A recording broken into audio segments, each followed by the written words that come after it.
We go to the Arapahoe District Court in Centennial, Colorado, for a case covered by the national news media. The defendant is 27-year-old James Holmes. He's charged with killing 12 people and injuring 70 during a mass shooting inside an Aurora movie theater. I think I explained to counsel. It's day 25 of the trial, and the judge is Carlos Samore Jr. He's about to bring the jury back into the courtroom. But first, he checks with the state and the defense. Is there anything that we need to talk about at this time before we bring the jury in on behalf of the people?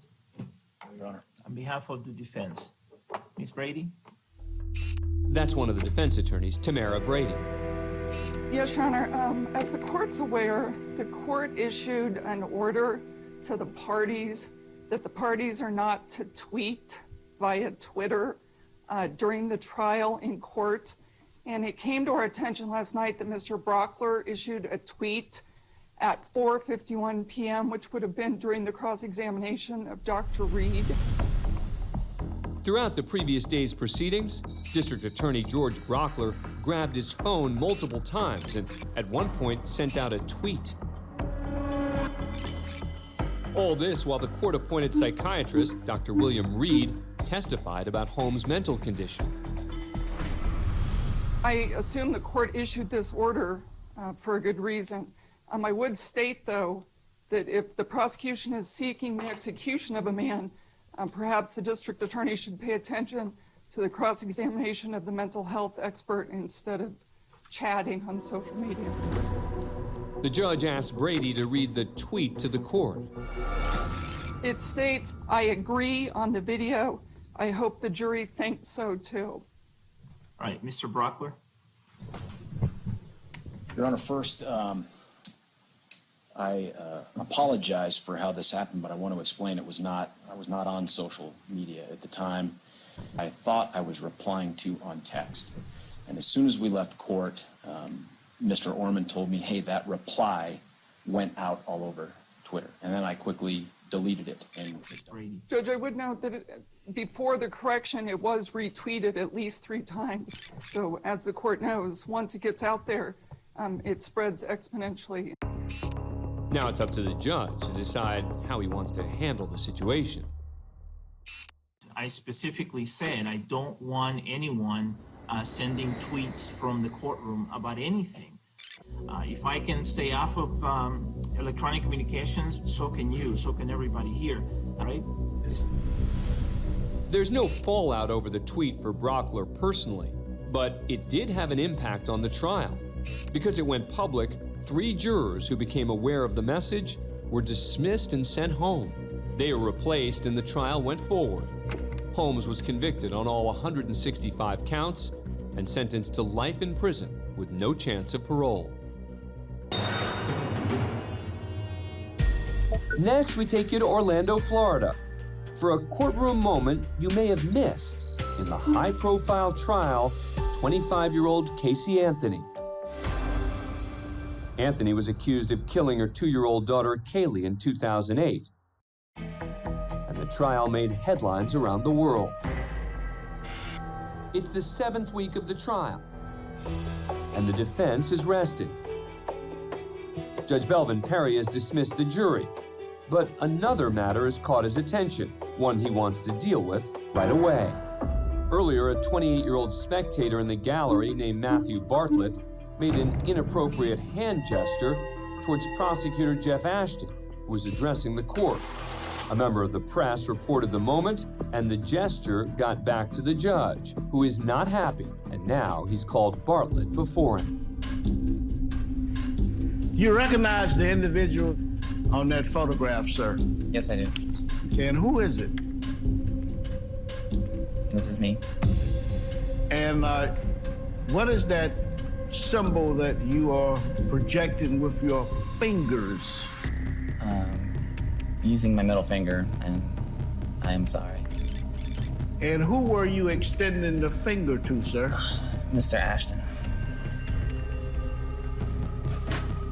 You see this sign? Yes, sir. And does not this sign read any gestures, facial expressions showing approval or disapproval during a court proceeding is absolutely prohibited. That sign is posted on the door outside, is it not? It is.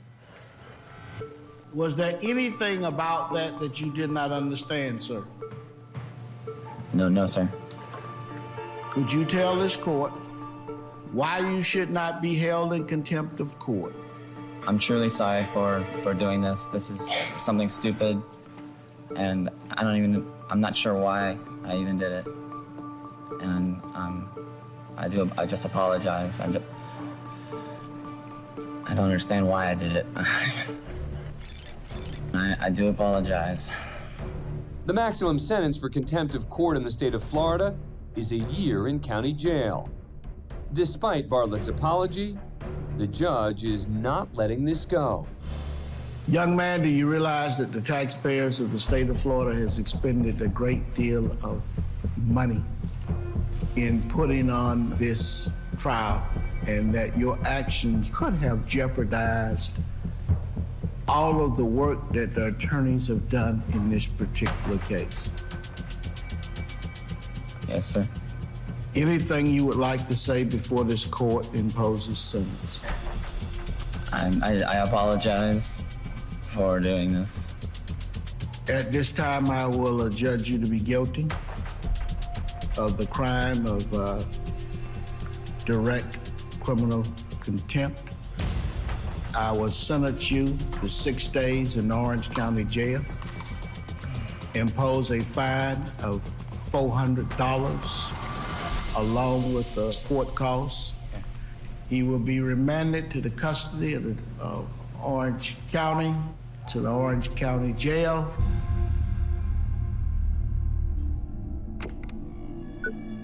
While Bartlett served his 6-day sentence, the trial of Casey Anthony continued. Ultimately, Anthony was found not guilty of murdering her daughter.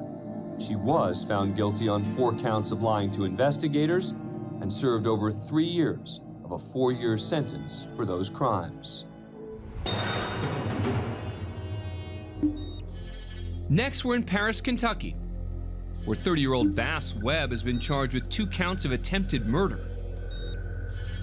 This surveillance video taken outside a Kentucky jail a week earlier captured the moment when Webb, a former inmate there who served 3 months on assault charges, accelerated his car and tried to run over 2 jail employees. One man was able to get out of the way, but one man was injured after Webb's vehicle pinned him against the wall. At his first court appearance before Judge Vanessa Dixon, Webb's bad behavior continued.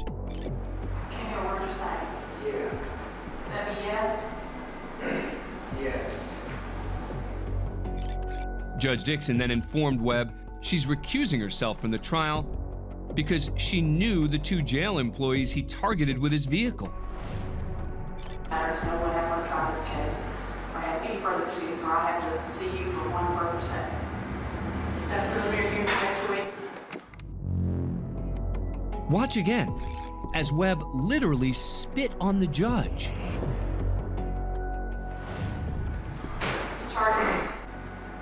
But this incident is far from the last time Bass Webb will spit in the face of the law. While waiting to go to trial, he and 4 other inmates incited a riot inside the Fayette County Detention Center.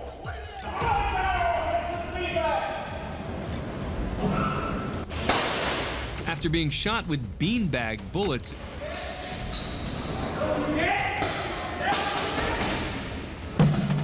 then hit in the neck by a pepper ball, Webb whips a metal telephone box at a corrections officer.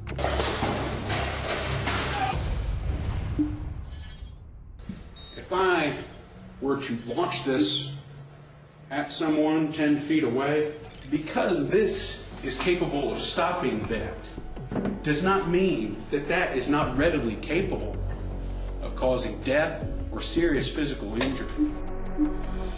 Webb was found guilty of 3rd-degree assault and sentenced to 15 years in prison.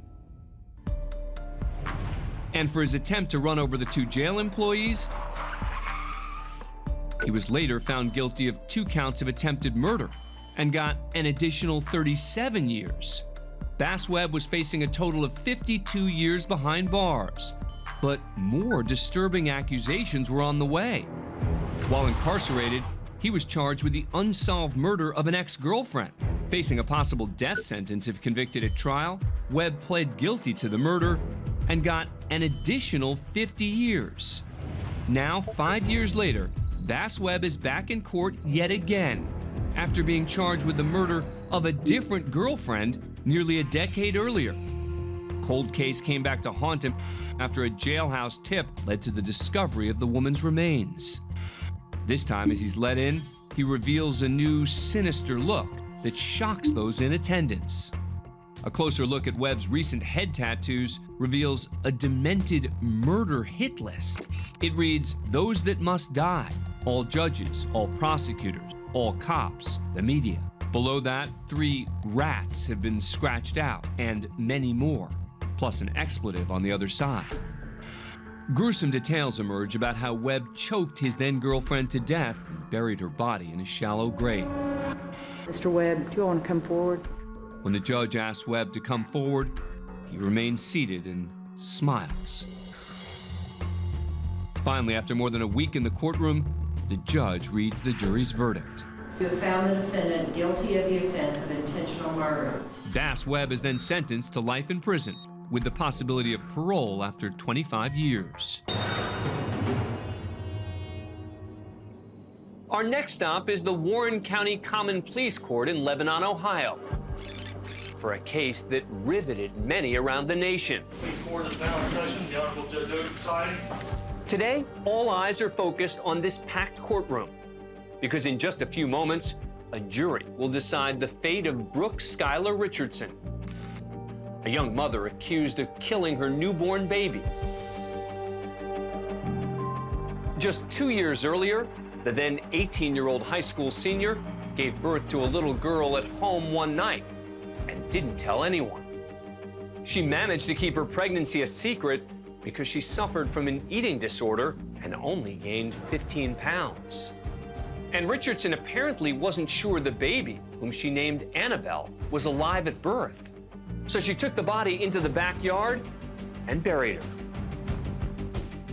2 months later, Richardson's OBGYN told police she confessed to him that she killed the baby. Authorities dug up the remains of Annabelle, and the high school cheerleader is hauled in for questioning by police. Is it possible that she maybe breathed a little bit? Maybe. Okay. Okay. Put it in the towel. Okay. And what? I think I held her too tight. You said I think maybe I held her too tight. Tell me what that means. I didn't think she was breathing. I think I squeezed her too hard. Okay. But it was because I know. It's okay. It's okay. You can't. It's okay. You were trying. I think that was killed her. Okay. Okay. I think I killed her on purpose. I'm gonna go to jail. In a moment that will change her life forever, she seemingly confesses to detectives. Richardson's arrested and charged with a number of counts, including aggravated murder and involuntary manslaughter. It's a sensational trial that made headlines across the country. On social media, Richardson and her family were vilified. They even received death threats. Finally, more than 2 years after that tragic night, You may be seated. Brooke Skylar Richardson is about to learn her fate. Ma'am, has the jury reached a verdict in the case? We have. If she's found guilty, she could go to prison for the rest of her life. Would the defendant please rise? With regard to count 1, we, the jury in the above captioned case, find the defendant, Brooke Skylar Richardson, not guilty of the offense of aggravated murder, not guilty of the offense of involuntary manslaughter. Count 3, child endangerment. We, the jury, find the defendant, Brooke Skylar Richardson, not guilty of child endangerment. Verdict form number 4, we, the jury in the above captioned case, find the defendant, Brooke Skylar Richardson, guilty of the offense of abuse of a corpse. Ladies and gentlemen, are those the verdicts of the jury? Yes, sir. You may be seated. Richardson is only found guilty on one lesser count. I'm going to set this matter for sentencing tomorrow at 11 o'clock. But the next day, before she's sentenced, Judge Donald Oda takes a moment to remind everyone that despite the verdict, a life was lost. The jury found that the state did not prove that you were guilty of killing your baby, but I think what often gets overlooked, Ms. Richardson, is just how precious life is. I firmly believe, Ms. Richardson, in fact, I know in my heart that if you would have made different decisions in this case, Annabelle would be here today. And I know that might be difficult for you to hear, but I think that your choices before birth, during birth, and after show a grotesque disregard for life. And with that, Judge Oda informs Richardson of her sentence. I'm going to place you on 3 years of basic supervision. I'm going to order as a term of your community control that you spend 7 days in the county jail. I'm going to credit you the 7 days that you have already done, which means that you are going to be going home today. Richardson's long ordeal finally concludes with her being placed on 3 years probation. We head to Green Bay, Wisconsin for a sentencing. 40-year-old George Burch has been convicted of first-degree intentional homicide. 2 years earlier, Burch, a convicted felon, met 31-year-old Nicole Vanderheiden at a Green Bay bar and offered the mother of 3 a ride home. She accepted the ride, but according to prosecutors, when Nicole rejected Burch's advances, he sexually assaulted and beat her, then strangled her to death with a cord. Nicole's body was discovered the next day in a field 3 miles from her home by a local farmer. Burke County 911, what's your emergency? We just found a human body. Is it a male or a female? It's got long hair, but I didn't go near it.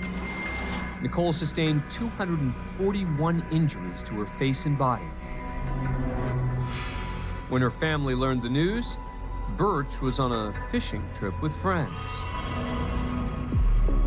Police initially considered Douglas Dietrich, Nicole's boyfriend and the father of her youngest child, a suspect, since he was with Nicole earlier that evening. But data from a fitness tracker eventually cleared him. When investigators questioned Burch, he claimed that after he and Nicole had consensual sex in his car, they were attacked by a man with a gun. Burch said he escaped, but chose not to call 911 since he was on probation and was afraid he'd be sent back to prison. Police didn't buy the story, and when Burch's DNA was found on the cord used to strangle Nicole, he was arrested. Burch pled not guilty, and the case went to trial. Burch took the stand and maintained his innocence, now claiming the armed man who confronted him the night of the crime was Douglas Dietrich, Nicole's boyfriend. At that point, did you know who that individual was? Never seen him before in my life. Do you know who that individual is now? Now I do. Who was it? It was that Dietrich. But when both sides came to rest, it took a jury just 2 hours to return with a verdict. Guilty. Today, before Judge John Zukowski, Burch awaits his sentence. Because there is no death penalty in Wisconsin, the max he can receive is life in prison. First, several of Nicole's family members deliver victim impact statements to the court, including Diane Dietrich, grandmother of Nicole's youngest son, Dylan. I have a hard time driving on Hoffman Road. The site where Burch threw Nikki away like she didn't even matter. She did matter. We loved her and we miss her. He knew she had children. He just didn't care. This crime has made me question my faith. Being Catholic, I was taught not to hate and to forgive. I believe I'm experiencing hate for the first time and I don't like it. I would call him an animal, but I would be insulting the animal kingdom. Next, the prosecutor reads a written statement from Doug Dietrich, Nicole's boyfriend and the original suspect in her murder. George Burch brutally raped and murdered Nikki while our son Dylan and I slept. I asked the court to give George Burch the same amount of mercy he allowed Nikki. None. I never want my son to have to fear seeing his mommy's murderer roaming the streets free. This is the most brutal murder that has ever been committed by one person in the history of Brown County. That's how severe this case is. This is a crime that would, I believe, merit the death penalty, and for that, you have to die in prison. Burch was sentenced to life in prison with no chance of parole. Nicole and Doug Dietrich's daughter is currently living with Doug. Her two other children are living with their father.